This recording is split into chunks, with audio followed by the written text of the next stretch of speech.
ചെറുവത്തൂർ അടിപ്പാത നിരാഹാര സമരം ആരംഭിച്ചു.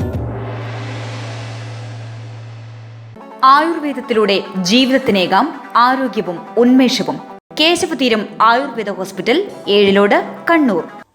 ചെറുവത്തൂർ റെയിൽവേ സ്റ്റേഷൻ റോഡിൽ വലിയ അടിപ്പാത വേണമെന്ന ആവശ്യമുന്നയിച്ച് കർമ്മസമിതി നടത്തിവന്നിരുന്ന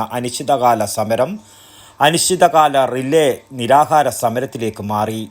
സമരം കാഞ്ഞങ്ങാട് MLA E. ചന്ദ്രശേഖരൻ ഉദ്ഘാടനം ചെയ്തു. അത് കഴിഞ്ഞാൽ രൂപം മാറും സമരത്തിൻ്റെ. തീർച്ചയായിട്ടും രൂപവും ഭാവവും മാറും. പുതിയ രീതിയിൽ ജനകീയമായ പങ്കാളിത്തമുണ്ടാകും. വലിയ തോതിലുള്ള ജനകീയ മുന്നേറ്റമുണ്ടാകും. അതിനൊന്നും കാത്തു നിൽക്കാതെ, പരീക്ഷണത്തിന് നിൽക്കാതെ കേന്ദ്ര ഭരണകർത്താക്കൾ, NHAIയുടെ അധികാരികൾ ഈ കാര്യത്തിൽ അടിയന്തരമായ നടപടി സ്വീകരിക്കണമെന്നാണ് ഈ അനിശ്ചിതകാലം നിരാഹാര സമരം റിലേ ആയിട്ടാണ് നടത്തുന്നതെങ്കിലും ഇന്ന് നിരാഹാര സമരത്തിൽ എത്തിച്ചേർന്നിരിക്കുന്ന ധീരരായ നമ്മുടെ സമര സഖാക്കളുടെ, സമര പോരാളികളുടെ മുമ്പിൽ വെച്ച് ഈ സന്ദർഭത്തിൽ സൂചിപ്പിക്കാൻ ഞാൻ ആഗ്രഹിക്കുന്നത്. ചെറുവത്തൂർ ഗ്രാമപഞ്ചായത്ത് പ്രസിഡന്റ് അധ്യക്ഷത വഹിച്ചു.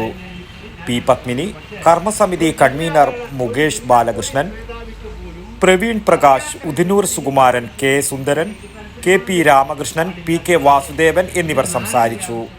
Mukesh Balakrishnan, T. Rajan, P. Vijayakumar, KK Kumaran master, MV Beena എന്നിവർ ആദ്യ ദിനം നിരാഹാര സമരം അനുഷ്ഠിച്ചു.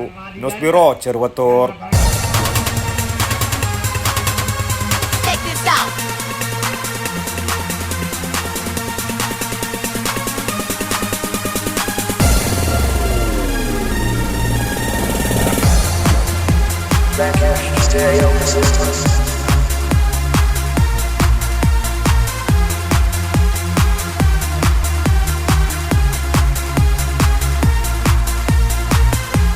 IC Moon Ice Cream, a Janata Charitable Society product.